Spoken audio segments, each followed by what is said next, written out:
Big boss Ranjit ವಿರುದ್ಧ Amruthahalli police ಠಾಣೆಯಲ್ಲಿ ದೂರು ದಾಖಲಾಗಿದೆ. ನನಗೆ ಜೀವ ಬೆದರಿಕೆ ಹಾಕಿದ್ದಾರೆ ಎಂಬ ಆರೋಪದಡಿ ದೂರು ದಾಖಲಾಗಿದೆ. ಜಗದೀಶ್ ಅವರು ದೂರು ನೀಡಿದ್ದು ಪೊಲೀಸರು ಎನ್ಸಿಆರ್ ದಾಖಲಿಸಿದ್ದಾರೆ. 2018ರಿಂದ ಅಮೃತಹಳ್ಳಿಯ ಫ್ಲಾಟ್ನಲ್ಲಿ ಜಗದೀಶ್ ಕುಟುಂಬ ವಾಸವಾಗಿದ್ದು 2025ರಿಂದ ಇದೇ ಫ್ಲಾಟ್ನಲ್ಲಿ ಅಕ್ಕ ಭಾವನ ಜೊತೆ ರಂಜಿತ್ ವಾಸವಿದ್ದರು. ಈಗ ಈ ಮನೆ ನನ್ನದು ಎಂದು ಅಕ್ಕ ತಮ್ಮನ ನಡುವೆ ಗಲಾಟೆ ನಡೆದಿದೆ. ರಂಜಿತ್ ಜೊತೆ ರಂಜಿತ್ ಅಕ್ಕ ಗಲಾಟೆ ಮಾಡಿ ಒಬ್ಬರಿಗೊಬ್ಬರು ಹಲ್ಲೆ ನಡೆಸಿದ್ದಾರೆ. ಈ ಮನೆ ರಶ್ಮಿ ಹೆಸರಲ್ಲೇ ಇದೆ ಎನ್ನಲಾಗಿದೆ. ಆದರೆ ಮನೆ ಖರೀದಿಸಲು ನಾನು ಹಣ ಹಾಕಿದ್ದೆ ಎಂದು ರಂಜಿತ್ ಹೇಳಿದ್ದಾರೆ.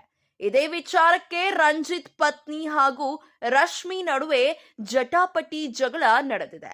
ಮನೆ ಬಿಟ್ಟು ಹೋಗೋದೆ, ಈ ಮನೆ ನನ್ನದು ಎಂದು ರಂಜಿತ್ ಜೀವ ಬೆದರಿಕೆ ಹಾಕಿದ್ದಾರೆ ಎಂದು ಜಗದೀಶ್ ದೂರು ನೀಡಿದ್ದಾರೆ.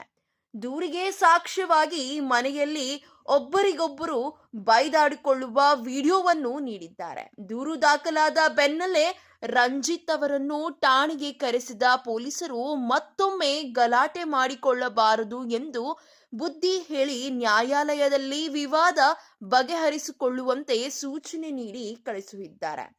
ಇದೇ ರೀತಿಯ ಸಿನಿ ಅಪ್ಡೇಟ್ಸ್ಗಳಿಗಾಗಿ ಹಾಗೂ ಬಿಗ್ ಬಾಸ್ ಅಪ್ಡೇಟ್ಸ್ಗಳಿಗಾಗಿ ಈ ಕೂಡಲೇ ನಮ್ಮ ಚಾನೆಲ್ ಅನ್ನು ಸಬ್ಸ್ಕ್ರೈಬ್ ಮಾಡಿ, ಹಾಗೆ ಪಕ್ಕದಲ್ಲಿ ಕಾಣುವಂತಹ ಬೆಲ್ ಐಕಾನ್ನ ಕ್ಲಿಕ್ ಮಾಡಿ.